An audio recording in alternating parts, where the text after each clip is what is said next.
Tax ઉઘરાવવામાં મશગુલ, વાહન ચાલકોને પારાવાર મુશ્કેલીનો સામનો કરવો પડે છે। નમસ્કાર, હું કોયલ આપ સૌનું સત્ય ઉજાગર ન્યૂઝ 92 માં હાર્દિક સ્વાગત કરું છું। સાપર વેરાવળમાં રસ્તાઓના વિસ્માર હાલતમાં મોટા અકસ્માતની રાહ જોતી સરકાર। તવેલામાં ઘોડા છૂતે તાળું મારવા જોવો ઘાટ રોડની બંને સાઈડમાં મસ્ત મોટા ખાડાઓમાં વરસાદી પાણી ભરતા અકસ્માતના હારમાર સર્જી। કોરાટ ચોકડીથી રીવડા સુધીમાં બંને બાજુના સર્વિસ રોડ પર 150 થી વધારે મોટા મસ્ત ખાડાઓ, જનતા પરેશાન, નેતા બેધ્યાન। સાપર વેરાવળની જનતા જાણે છે કે હવે મોટી મસ્ત વિકાસના વાતો ધકીત 50-150 જેવી જ વિસ્તારોમાં સાબિત થઈ છે।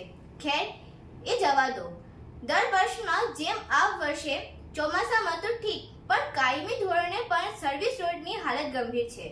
અહીં રોજબરોજ ખાડાઓ રોવે છે કે હવે અમને કોઈ તો બચાવો, અમે કોઈને તો નવો રંગરૂપ આપો। પણ અમારા લોકલાડીના નેતાઓને ફોટાઓમાંથી ફુરસત મળે તો આ મોટા મસ્ત ખાડાઓમાં પૂરવામાં ધ્યાન આપે ને।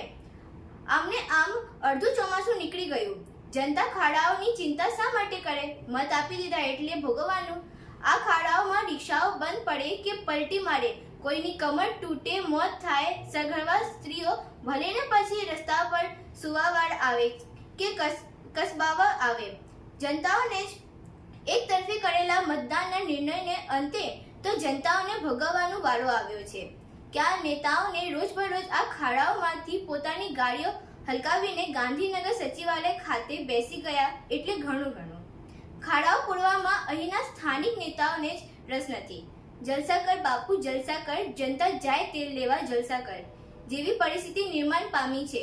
હવે આ સર્વિસ રોડના ખાડાઓ તુરંત જ પૂરવા માટે કોઈ કાર્યવાહી હાથ નહીં ધરવામાં આવે તો આ સર્વિસ રોડના ખાડાઓમાંથી મુક્ત મેળવવા મુખ્યમંત્રી તથા પ્રધાનમંત્રી સુધી આ ખાડાઓના નિરાકરણ લાવવા માટે રજૂઆત કરવામાં આવશે એવો લોકોના મુખ્ય ચર્ચાનો વિષય બન્યો છે। કેમેરામેન ખુશીની જોડે હું કોયલ।